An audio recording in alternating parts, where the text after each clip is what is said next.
नमस्कार, times of Swaraj में आप सबों का स्वागत है। मैं हूं संतोष सिंह और आज हम टाइम्स ऑफ स्वराज में चर्चा कर रहे हैं बाढ़ से बेहाल बिहार की। देखिए, बाढ़ और बिहार कोई नई बात नहीं है। इनका तो हजारों हजार बरस से यह रिश्ता चला आ रहा है, क्योंकि हम लोग हिमालय के तराई में रहने वाले लोग हैं। जितनी भी नदियां हिमालय से निकलती हैं उसका किरा स्थल बिहार ही है।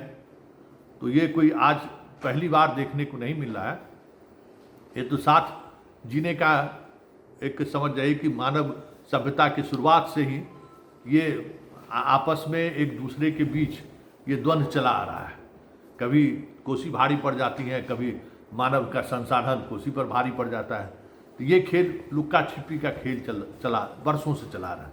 लेकिन इस बार कुसहा तटबंध टूटने के बाद पहली बार इस तरीके का दबाव, मतलब समझिए कि 68 के बाद इस तरीके का दबाव और डिस्चार्ज कह सकते हैं कि कोसी के तटबंध पर देखने को मिला। ये अलग बात है कि पिछले 3-4 वर्षों से कोसी के इलाके में जो तटबंध का सुदृढ़ीकरण का काम चल रहा है उसका रिजल्ट सामने है कि तटबंध के ऊपर से पानी बह गया। ये अपने आप में बड़ी बात है कि तटबंध के ऊपर से पानी पार कर गया। बराज के ऊपर से पानी निकल रहा है, फिर भी पूरी चीज़ें सुरक्षित। रात क़यामत की रात हमने कहा ही था, वो रात सकुशल कह सकते हैं कि आज का सूर्योदय लोगों ने देखा है। 668 लाख क्यूसेक पानी छूट रहा था उस नहर बराज से, अभी 617 पर पहुंच चुका है। दबाव काफ़ी कम हुआ। आप देख ही रहे हैं वीडियो में कि किस तरीके से रात की क्या तस्वीर थी कि पूरा पानी बराज के ऊपर से पास कर रहा था, और अभी की तस्वीर आप देख रहे हैं कि बराज पर से पानी काफ़ी नीचे चला गया है। फिर भी खतरा टला नहीं है। जो खबर आ रही है कि आज हालांकि पूरे दिन कल 24 घंटे से नेपाल के उस इलाके में बारिश नहीं हुई है, लेकिन संभावनाएं जताई जा रही हैं कि बारिश होगी। इसको लेकर अलर्ट घोषित किया गया है। और बिहार के भी कई हिस्से में, अररिया, मधुबनी, जिस इलाके में, ये देखिए, ये भी एक प्रकृति का विडंबना ही है कि जिस इलाके में बाढ़ रहेगा वहीं बारिश भी होती है।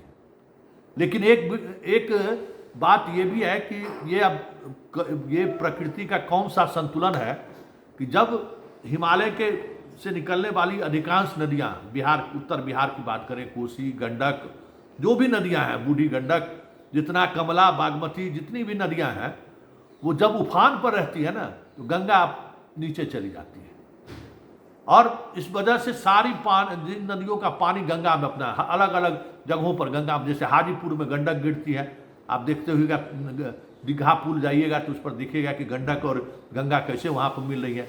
वो सारा पानी गंगा में गिर जाता है। अभी देखिए गंगा का जल स्तर लगातार नीचे हो रहा है। उसी तरीके से ये जो कोसी देखते हैं ना, कोसी जो है सो कुर्सेला, कटिहार के पास जो सो जाके गंगा में गिर जाती है, तो वहाँ देखिएगा एक अजीब तरीके का दृश्य उस गंगा का जल स्तर का। उसी तरह से बूढ़ी गंडक जो मोतिहारी से चलती है तो खगड़िया के पास जाके गंगा में मिल जाती है। ये जितना सप्त नदी है, कमला, बागमती, जितना 7 बहिन है ना, पूरा मिथिलांचल सीतामढ़ी से जो देख रहे हैं, वो सारी नदियाँ वही अलौली होते हुए, याद होगा रामविलास जी का जो गाँव है, वो अलौली होते हुए आगे बढ़ते हुए जाके कोसी में मिल जाती है, और कोसी से फिर सब गंगा में मिल जाती है। तो आप समझिए क्या प्रकृति का संतुलन है।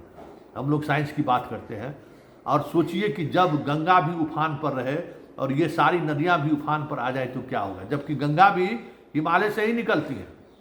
ये बात समझ लीजिए, दोनों तबाह करने वाली नदियां हिमालय से ही निकलती है, लेकिन दोनों का प्रकृति का संतुलन बना हुआ है कि जब ये घटती हैं तो ये इधर से बढ़ती है।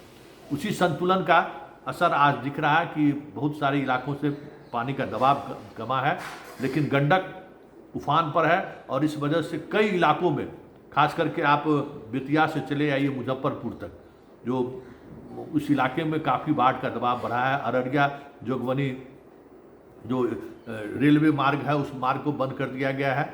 लेकिन देखिए एक तस्वीर देखिए, ये तस्वीर, ये वीडियो रात का वीडियो है जब आप पूरा पानी टॉप ओवर कर रहा था, और ये सुबह का वीडियो देखिए कि कितना पानी का बोतल, कितना कचरा पुल पर जमा हुआ है। बताइए कि हम लोग प्रकृति के साथ किस तरीके का खिलवाड़ करते हैं। देख रहे हैं कचरा, इसको साफ करने में 4 घंटा लगा है, तब अभी परिचालन शुरू हुआ है। हम लोग बोतल मतलब लगता है कि कोक पिए, पानी का बोतल पिए और फेंक दिए, कितना नुकसान हम पहुंचा रहे हैं नदियों को, जरा ये सोचिए। और नदी जिस दिन अपना वो जो सहज अपनी प्रकृति बनाई हुई है कि गंगा घटती है तो ये बढ़ती है, कोसी कोसी बढ़ती है तो गंगा घटती है, जिस दिन अगर मन मर्जी अगर करने लगे तो कहीं का हम लोग रहेंगे। चलिए हम उस फील्ड में काफ़ी लंबे अंतराल तक काम किए हैं। कोसी और कोसी के जो केनाल नहर निकलता है, उस नहर पर फुलेंद्र कुमार सिंह आंसू वहाँ रहे हैं काफ़ी लंबे समय तक। उनका क्या मानना है, क्योंकि अपने आप में ये समझिए कि बहुत बड़ी बात है कि तटबंध पर से पानी गुजर जाए और वो तटबंध अभी भी सुरक्षित है। तो क्या ऐसी इंजीनियर की कौन सी कल्पना हुई, या क्या उसमें नए टेक्नोलॉजी का इस्तेमाल हुआ, या क्या हुआ, इस संदर्भ में बात करने के लिए हम चलते हैं सीधे फुलेंद्र कुमार सिंह आंसू जी के पास। फिर उन चीज़ों को हम समझेंगे कि आखिर ये कृषि का त्रासदी जो एकदम कुसहा की तरह दिख रहा था पूरी रात, वो कैसे वो त्रासदी से अभियंताओं की वजह से कहे, प्रशासन की वजह से कहे, या फिर ऊपर वाले की वजह से कहे, कैसे बाहर निकला है, जरा उनसे सुनते हैं। आप कोसी के उस इलाके में काफ़ी दिनों तक एक इंजीनियर के रूप में काम किए हैं। पिछले 24 घंटे से 48 घंटे से जिस तरीके का उतार चढ़ाव देखने को मिला, 6,68,000 अभी 6,17,000 पर पहुंच चुका है, लेकिन कई जगह पे तटबंध के ऊपर से पानी गुजर गया, फिर भी तटबंध सुरक्षित है। और अब राहत की खबर है, हालांकि निचले इलाके में अब पानी फैल रहा है। तो अररिया का जो इलाका है वहाँ वो कह सकते हैं कि त्रासदी देखने को मिल रही है। अररिया जोगबनी जो रेल मार्ग है वो बंद कर दिया गया है। हजारों हजार लोग अब गांव छोड़कर बाहर निकलने लगे हैं। इस पूरे फ्लड को आप किस तरीके से देख रहे हैं?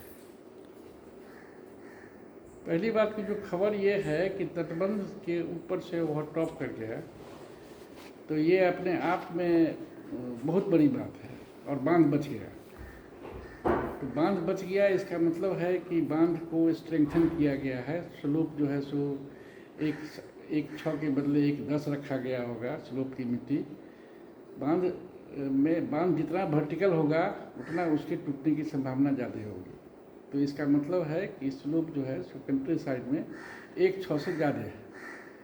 तो 1/6 से अगर स्लोप ज़्यादा होगा तो कटाव कम होगा। दूसरा इसका खतरा ये था कि जब ओवरफ्लो होता है तो कोसी के बेल्ट में, चाहे वो कोसी का मेन कोसी धार का तटबंध हो, पूर्वी या पश्चिमी, या फिर नहर का तटबंध हो, तो नहर, ये सारे तटबंध जो हैं सो बालू से बने हुए हैं। बालू से क्यों बने हुए हैं कि जब कोसी तटबंध नहीं बना था, बराज नहीं बना था, तो उस समय कोसी का पानी पूरे इलाके में दरभंगा मधुबनी से तक और उधर अररिया फारबिसगंज पूर्णिया तक कई धार के रूप में जाके और बालूमय कर देता था। इसलिए उस कोसी के इलाके को, पूर्णिया के इलाके को कहा जाता था कि वहाँ भुखमरी ज़्यादा रहती है, उपज कम होता है, क्योंकि बालू में क्या उपज होगा। तो ये बालू के तटबंध है। और बालू के तटबंध में प्रॉब्लम क्या होता है कि जब ओवरटॉप करता है तो कंट्री साइड और रिवर साइड को समझने की ज़रूरत है कि रिवर साइड हुआ जो जिधर से रिवर बहती है, और कंट्री साइड हुआ जिधर उसके अपोजिट, बांध के अपोजिट जो गांव वगैरह है उसको कंट्री साइड कहते हैं। तो कंट्री साइड में जब पानी गिरता है तो स्लोप को काटता है। उसी तटबंध मुख्य मेन तटबंध जो है पूर्वी और पश्चिमी, उसमें से किसी का एक वीडियो हम देख रहे थे कि उसमें पानी ओवरटॉप किया। तो ये अपने आप में आश्चर्य है, कि ओवरटॉप किया और वो तटबंध जो बालू मिश्रित मिट्टी से बना है उसका कंट्री साइड का बालू में कटाव क्यों नहीं हुआ।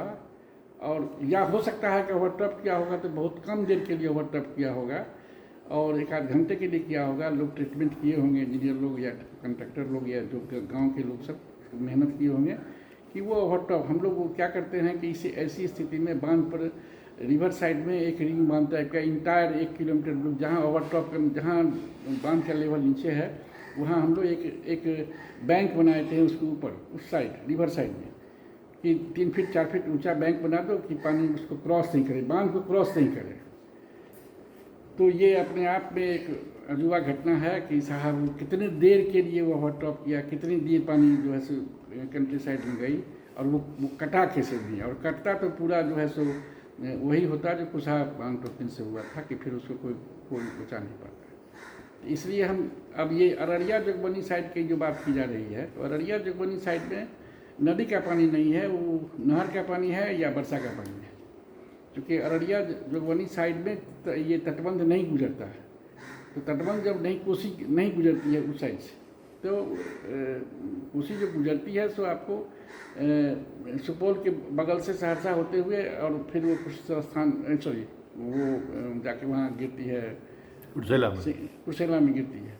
तो उस तटबंध उस या नदी उधर से नहीं गुजरती है, वीरपुर यहाँ थाना वीरपुर के पास से गुजरती है, खगड़िया के पास से गुजरती है, खगड़िया जिला के कुछ हिस्सा को टच करती है, भागलपुर जिला के कुछ हिस्सा को टच करते और नेशनल हाईवे के पैरेलल चलते हुए वो जाके वहाँ कुर्सेला में गिरती है। अररिया और जोगबनी का जो प्रॉब्लम है, तो वहाँ कई नदियाँ ऐसी है जो उफान पर आ जाती है, कोसी जब उफान पर रहता है खुद से जब उफान पर आती है और वर्षा का पानी है, तो वो फिर रेलवे लाइन और ये सब जो है सो बाधित हो जाता है। ये स्वाभाविक प्रक्रिया है।